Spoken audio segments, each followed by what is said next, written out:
বড়মা কালী মন্দির হল ভারতের পশ্চিমবঙ্গের উত্তর চব্বিশ পরগনার নৈহাটিতে অবস্থিত একটি মন্দির।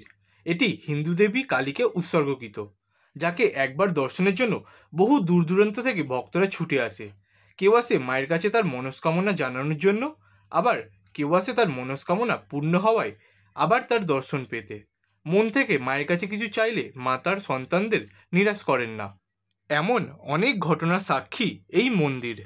মন্দিরে আমি কিভাবে এলাম, তোমরা কিভাবে আসবে, কিভাবে পুজো দেবে, ভোগ প্রসাদ কীভাবে পাবে, কত টাকা লাগে, সব কিছু এই ভিডিওতে বলবো। তাই ভিডিওটা স্কিপ না করে পুরোটা দেখতে থাকো। সকালবেলা উঠেই দেখলাম বৃষ্টি শুরু হয়ে গেছে। যেহেতু আজকে বড়মার কাছে পুজো দিতে যাচ্ছি, তাই বৃষ্টিকে উপেক্ষা করে বেরিয়ে পড়লাম। যেহেতু আমার বাড়ি দমদমের কাছে, তাই অটোয় বসে দমদম স্টেশনে চলে এলাম। আর এসেই দেখলাম ট্রেন অ্যানাউন্স করে দিয়েছে, তাই আর দেরি না করে 20 টাকা দিয়ে নৈহাটি রিটার্ন টিকিট করে নিলাম। এটা বজবজ নৈহাটি লোকাল, যেটা বজবজ থেকে সকালবেলা 7টা 10 মিনিটে ছাড়ে এবং দমদমে পৌঁছায় 8টা 29 মিনিটে এবং নৈহাটি পৌঁছায় সকাল 9টা বেজে 17 মিনিটে।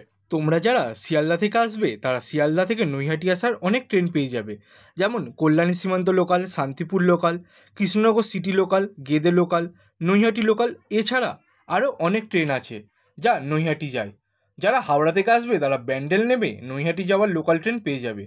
এছাড়া যারা চুঁচুড়া স্টেশন থেকে আসবে তারা চুঁচুড়া স্টেশন থেকে চুঁচুড়া ফেরিঘাট যাওয়ার টোটো বা অটো পেয়ে যাবে। চুঁচুড়া ফেরিঘাটে এসে ফেরিঘাট থেকে 8 টাকার বিনিময়ে পৌঁছে যেতে পারো নৈহাটি চুঁচুড়া ফেরিঘাটে। ওখান থেকে হাঁটা পথে 2 থেকে 3 মিনিটের মধ্যেই পৌঁছে যাবে বড়মা মন্দিরের একদম সামনে। প্রণব যেহেতু নুঙ্গিতে থাকে তাই ও ওখান থেকেই ট্রেনে উঠে পড়েছিল, আর বেলঘরিয়া স্টেশনে ওর সাথে দেখা হয়ে গেল।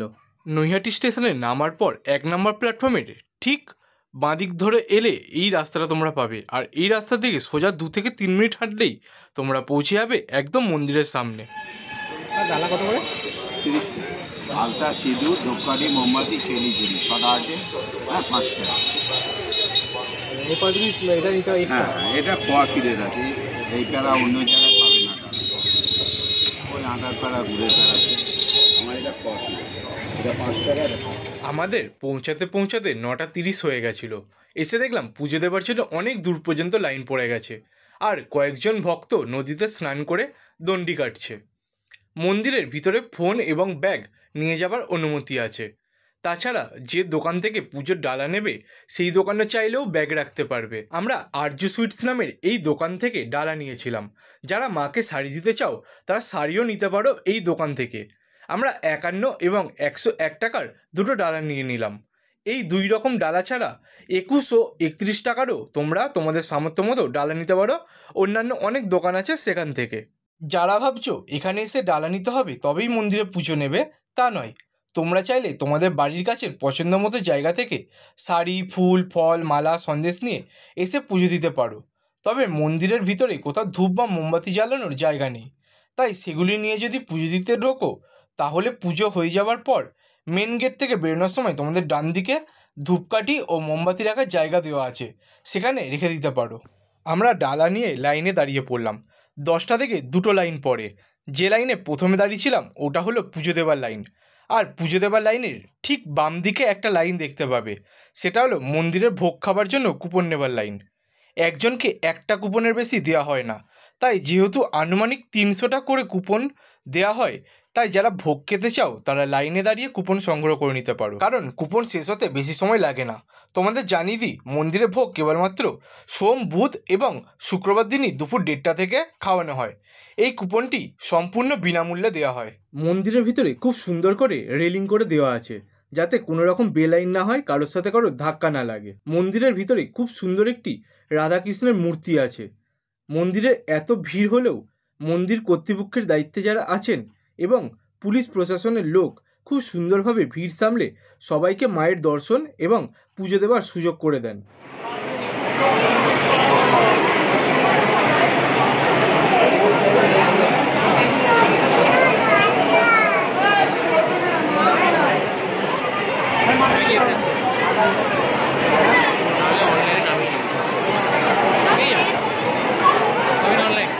জয় বড় মা।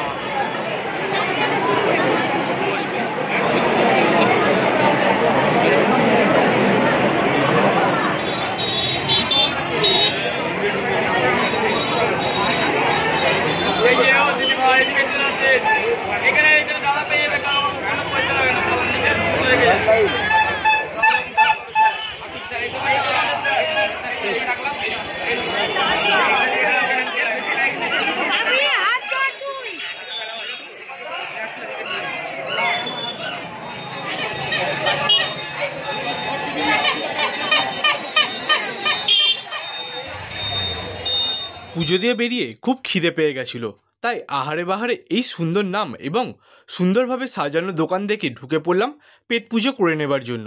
আমরা নিয়েছিলাম 2 করে রাধাবল্লভী ও জিলিপি। গরম গরম রাধাবল্লভী খেতে খুবই ভালো লাগছিল। এছাড়াও এখানে ছিল ডালপুরি, খাস্তা কচুরি ও অনেক রকমের মিষ্টি। খেয়ে নিয়ে আমরা বেরিয়ে পড়লাম আশপাশটা একটু ঘুরে দেখার জন্য। মন্দিরের বাম দিক থেকে একদম সোজা চলে গেলে গঙ্গার ঘাট দেখতে পাবে, যেখানে মায়ের মাটির প্রতিমা বিসর্জন করা হয়। যারা 4 চাকা নিয়ে আসবে তারা এই গঙ্গার ঘাটের সামনেই গাড়ি পার্কিং করতে পারবে। আর এখানেই রয়েছে প্রসাধন বা রেস্টরুম। যারা এখান থেকে গঙ্গার জল নিয়ে যেতে চান তারা ঘাটের আশেপাশে অনেক দোকান দেখতে পাবেন, যেখানে জল নেবার জার বা জেরিকেন বিক্রি হচ্ছে। এছাড়াও রাস্তার 2 দিকে প্রচুর দোকান আছে, যারা বড় মার নানান সাইজের ফটো ফ্রেম, চাবি রিং বিক্রি করছে। তোমরা চাইলে তোমাদের পছন্দ মতো এখান থেকে একটু বার্গেনিং করেও কিনে নিতে পারো। যেহেতু বড় মার ভোগ খাওয়ানোর সময় দুপুর 1:30 থেকে, তাই একটু সময় কাটানোর জন্য আমরা চললাম চুঁচুড়া ফেরিঘাটের উদ্দেশ্যে। নৈহাটি ফেরিঘাট থেকে 8 টাকার বিনিময়ে চলে যাওয়া যায় চুঁচুড়া ফেরিঘাটে।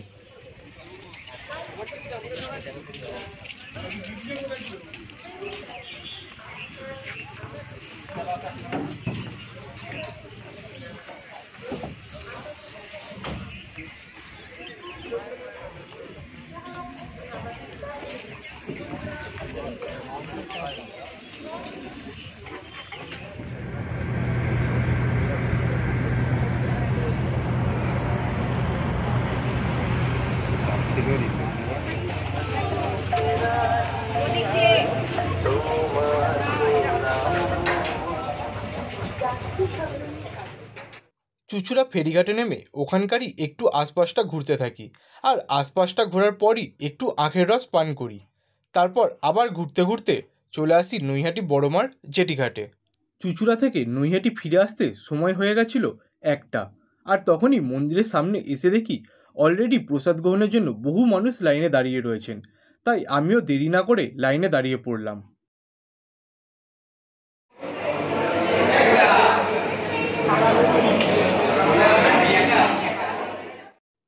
এটি হলো প্রসাদ হল।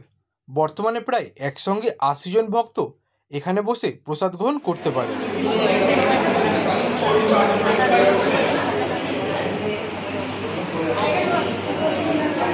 আজকের ভোগ প্রসাদে ছিল ভাত, ডাল, লাল শাক, আলু ভাজা এবং আলু সোয়াবিন ডালের বড়া দিয়ে একটি তরকারি, আর ছিল চাটনি, পাঁপড়, পায়েস ও রসগোল্লা।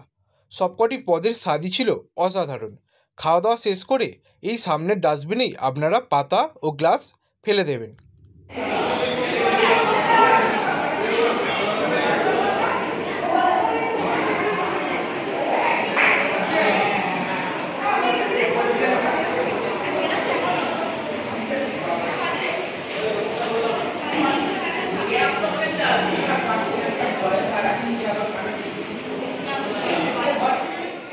মন্দিরে দর্শন ও পুজো দেওয়ার টাইম হলো সকাল 8টা থেকে দুপুর 1টা অবধি এবং দুপুর 1:30 থেকে দুপুর 2:30 পর্যন্ত।